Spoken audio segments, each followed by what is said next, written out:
Religion, and the freedom to practice it without fear of oppression or persecution, has long been a cornerstone of the American creation story. American children are taught at an early age the story of the Pilgrims, a group of Protestant refugees from England who came to America in search of a place where they could worship their God in the manner they saw fit and proper.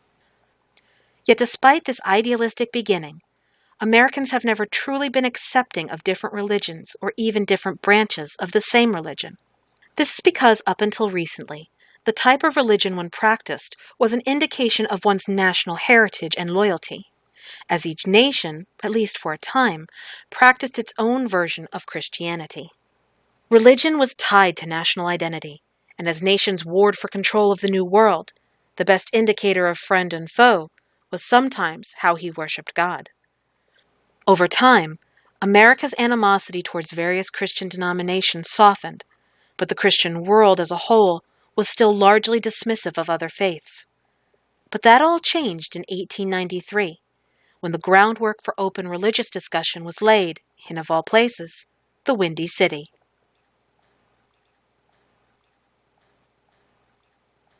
Though America is traditionally considered a Christian nation, not all Christians in America practice the same type of Christianity. Along a single city street, citizens can find Protestant churches near Catholic cathedrals, and Lutheran ministries near Eastern Orthodox halls. While this might not seem important to us today, at the time the nation was being founded, it was of crucial importance, as one's religion was an indication of national heritage and loyalty. The history of the various Christian denominations is a complicated one, but at its core lies the following key points. After the conversion of Emperor Constantine in 312 BCE, Christianity spread quickly throughout the Mediterranean world. By the time the Roman Empire fell in the late 5th century, Catholicism was seen as the one true faith. As Christianity moved deeper into Europe, it began to take on aspects of the native faiths once practiced by the converts in each region. This eventually led to the Catholic Church splitting in two to accommodate the different styles of worship, resulting in the creation of the Eastern Orthodox Church in the 11th century. During the age of exploration, when many North and South American colonies were being founded, the Catholic Church split again. This time, groups broke away over such religious concerns as the nature of original sin and salvation, the role of the priest within the church, the language of the Bible, and even how and why one could divorce their spouse. Within the Catholic Church, new theologies and ideas on how the priests and monks should act to become closer to God resulted in new schools of thought that eventually broke away to form their own faiths. By the 17th century, America was peppered with these different branches of Christianity. Spanish and French Catholics inhabited Canada, the American Midwest, and West Coast. Anglicans took root in the Deep South, and a hodgepodge of Lutherans, Calvinists, and Puritans could be found all along the northern East Coast. But European Christians weren't the only immigrants journeying to the New World in search of a better life. Since the 1st century, practitioners of Judaism settled throughout the Roman Empire, most notably in modern-day Italy and Spain. After the fall of Rome, Italy came under control of the Catholic Church, but control of Spain shifted between the Christian Franks and pagan Visigoths until it was finally conquered by the Islamic kingdoms of North Africa in the early 8th century. Though a Spanish monarch did eventually return to the throne of Spain in the 13th century, Spain remained a religiously mixed nation until the Inquisition, at which point Jewish and Muslim citizens were banished from the nation, and non-Catholic Spaniards were coerced into converting. Though many non-Christian refugees sought asylum in the Middle East and North Africa, some journeyed to the New World and took up residence in British, French, and Spanish colonies. Control of the New World fluctuated, with France and Spain losing more and more of their colonies to England throughout the early 18th century. For a while, it appeared the New World would become a Protestant nation, but all that changed in 1776. By 1783, England had lost all her holds in the New World, and the Old World saw the rise of a new, independent republic that called itself the United States.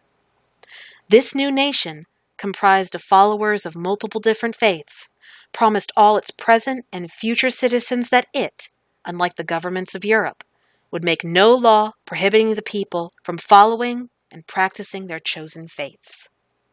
Despite this promise, there was still religious tension throughout the nation. Religion, after all, had long been an indicator of ethnic and national heritage and loyalty, and the old rivalries between French, British, and Spanish colonists were not easily forgotten by their descendants. To this volatile mix, immigrants from the Old World brought with them the rising tensions between the Reformed Catholic Church and the renewed Protestant faith. But something else was happening within America's borders that made religious tension more than an immigration problem. Far from the influences of the faith's founders, American-born Lutherans, Protestants, Baptists, and Puritans began to re-evaluate the creeds of their faiths as they applied to life in the New World, the ideas of self-denial and sacrifice making little sense in a land teeming with natural resources and unclaimed wealth. Emphasis was soon placed on hard work and devotion leading to prosperity in the New World, but this was just the beginning. Starting in the late 1790s, Protestant ministers took to the roads in hopes of spreading the good word to the Native Americans and converting Americans moving to the newly purchased Western territories. For the next 40 years, it was not uncommon to see a Protestant revival in a frontier town, or even come across an evangelical meeting in an established Eastern Coast city. Ultimately, the Civil War put an end to the Bible-thumping and evangelizing of the early 1800s, and it was soon replaced with a message of social reform. It was under this new religious creed of tolerance that the 1893 World's Fair opened in Chicago.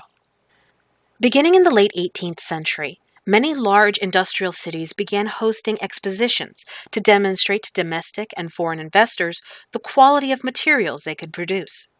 The largest and most notable of these expositions took place every few years in Paris, France. It was these Parisian expositions that inspired Prince Albert of England to host the first official World's Exposition in London in 1851. The Great Exposition of the Works of Industry of All Nations invited representatives from all industrial nations to attend and display for visitors their greatest technological achievements, natural resources, and cultural accomplishments. A few years later, Paris attempted to outshine the London Exposition with its own World's Expo, and thus the World's Fair was born. America's first attempt at a World's Fair was held in Philadelphia in 1876, and its theme was the 100th anniversary of the War for American Independence. Though the fair drew large numbers of foreign and domestic visitors to the city, compared to previous European World's Fair, the Philadelphia World's Fair was a failure. But in 1889, America got a second chance to prove herself. The upcoming 1893 World's Fair was set to commemorate Columbus's discovery of the New World, and there seemed to be no better location for the fair to be held than the United States. Several American cities were considered for the honor of hosting the fair, including New York, St. Louis, and Philadelphia. But the prize ultimately went to Chicago. Over the next 3 years, the state of Illinois and the city of Chicago worked hard to prepare the White City for the influx of foreign and domestic visitors that would soon be arriving. Large halls were constructed to house the various exhibits from national and global participants, which not only featured regional natural resources and scientific advances, but the achievements of women and the beauty of foreign cultures. In addition to the exhibits, lecture series were developed to present recent advances in the fields of medicine, anthropology, and law. Despite the variety of attractions for guests to visit, there were some that felt the fair was lacking, and they were determined to fix it. Charles C. Bonney was a native Chicago lawyer and a man of great intellect. When he learned that the fair would be hosted in his hometown, Bonney began a campaign to add a new attraction that would add to the fair's prestige and insight. Bonney proposed the addition of a new Congress, not unlike the ones in which scientists and scholars discussed anthropology and law, but this one would focus on the religions of the world. He envisioned an open forum where representatives of the various faiths of man could come and freely discuss their similarities and the benefits of religion to mankind. Working with local ministers, Bonney rallied enough support to convince the board of directors of the World's Fair to allow a parliament of religions to be held throughout the month of September. Because it would not be a permanent exposition, the parliament was not given its own building and would instead meet in the Art Institute.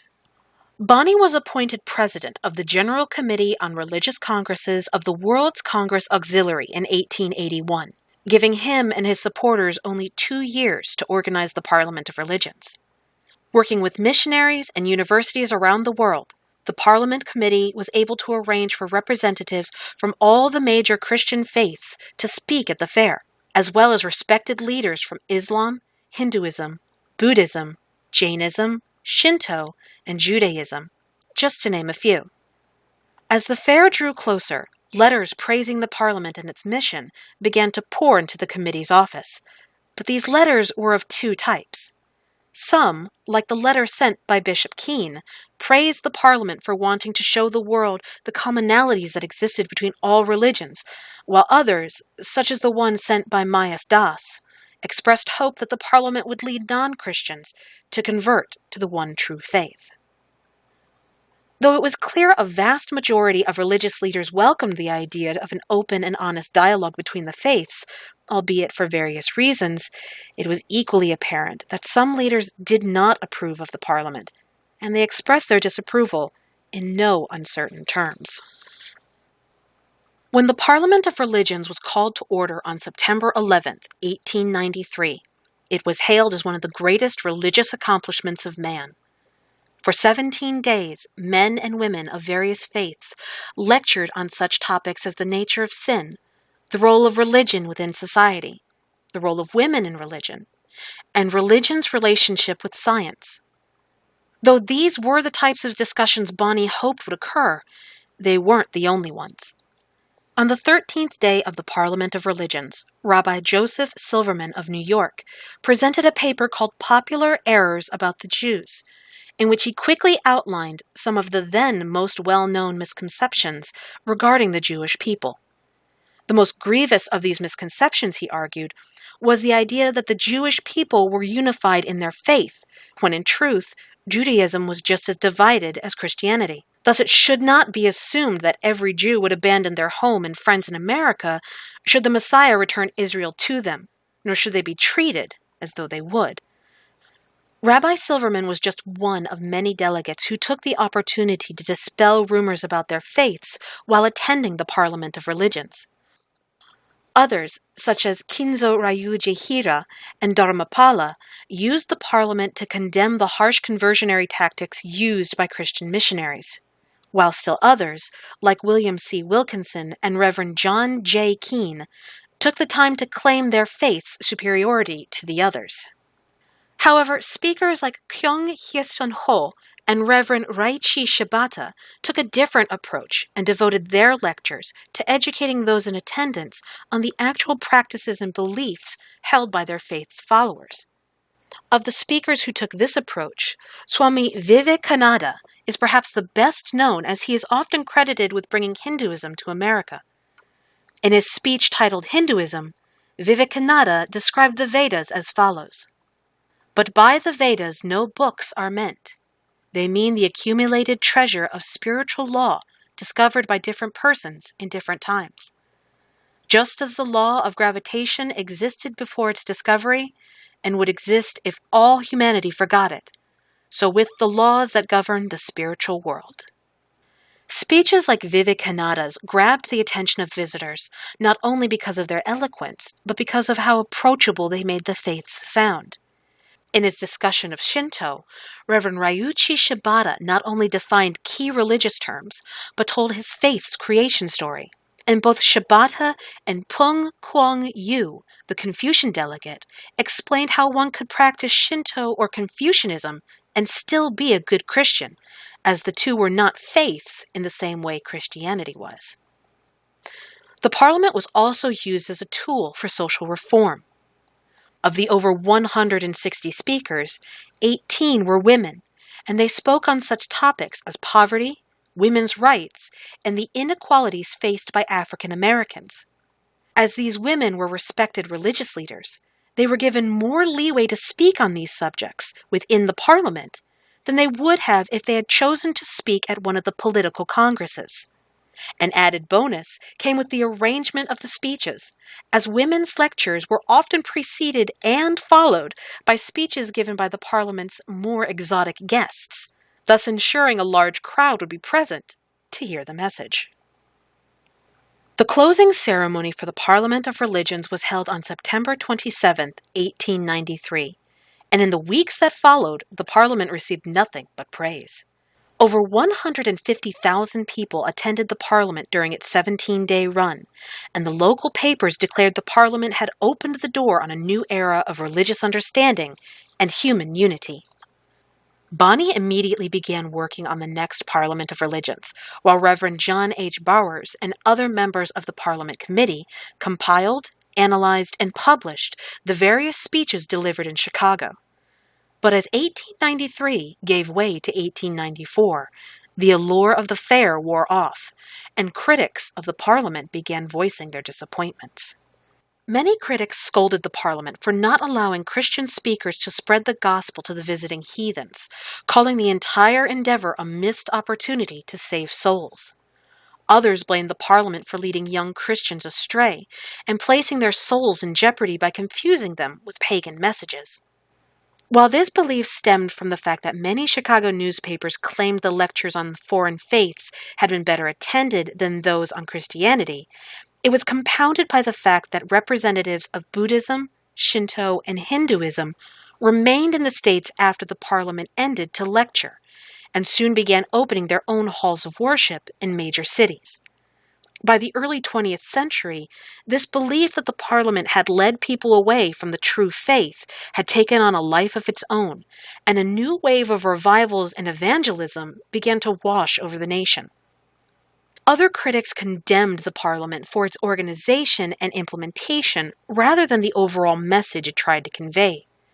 Some felt that visiting speakers were not given enough time, that the important subjects, such as religion's place in the modern world and women's role in religion, were overshadowed by speakers attempting to preach to the masses. But the biggest complaint was that everyone was just too polite to get anything of real value accomplished. M. Trumbull was particularly critical, stating that the Christian delegates were so blinded by the ancient ideal of brotherly love and religious unity that they allowed themselves and their faith to be bullied by the visiting delegates and blamed for every problem to befall the peoples in whose land Christianity had spread. In the years that followed, the committee struggled to maintain public and scholarly interest in the Parliament of Religions, but it was clear their own beliefs, and not the decrees of the Parliament, were directing them. On a trip to India, Bowers told Indian Christians that news of America's rapid conversion to Hinduism was nothing more than propaganda, and that he saw nothing good ever coming out of that religion. He boldly declared that the Parliament had not spread the pagan faiths in America, but Christianity throughout the world. As other members of the committee made similar statements to their congregations and students, a growing consensus developed in the religious communities of the world. The Parliament of Religions had failed. Despite this growing claim, Bonny continued to plan and prepare for the 1900 World's Fair in Paris, where he was determined to hold a second Parliament of Religions. In 1897, Bonny published a speech outlining the great benefits the first Parliament had bestowed upon the world and how excited he was to see everyone again in Paris. But when the Paris World's Fair finally opened on April 14th, the Parliament was nowhere to be found. Though the Parliament of Religions was to be praised for its achievements, the Catholic Church in France did not feel it appropriate to hold another parliament in Paris. The new Republican government was passing law after law to weaken the hold the Catholic Church and other religious institutions had over education and politics. The French Catholic Church was itself divided over Rome's most recent appointments of bishops, and the nation was still deeply divided over the anti-Semitic Dreyfus affair. In the end, the decision was made not to host the Parliament of Religions, with the official reason being that the Parliament had nothing new to offer. In its place stood a new Congress, the International Congress for the History of Religion, a completely secular affair that focused on how religions had developed throughout history. To avoid conflict, most of the faiths discussed at the Congress were faiths no longer being practiced, or practiced by only a small population not in attendance. The Congress only lasted from September 3rd until September 9th, half the time the Parliament of Religion had lasted in Chicago, not 7 years before. Though the opponents of the Parliament of Religions may have celebrated its demise, the impact it had on America was irreversible. The Parliament had allowed the common man to see for himself what the other faiths of the world practiced, believed, and preached. It sparked both a scholarly and spiritual curiosity that drove people to seek out more information about religion from people other than their pastors. It had allowed the developing ideas of racial equality, women's rights, and religious reform to take root in the minds of Americans. And it laid the groundwork for future debates on the nature of religion and its relationship in the modern world. In 1993, religious delegates from around the world met in Chicago to call to order the Second Parliament of Religions. To date, 5 parliaments of the world's religions have met to address the issues of hate crimes, religious tolerance, women's rights, poverty, and global issues such as climate change, thus continuing the work laid out by Bani, Vivekananda, and so many others over a century ago.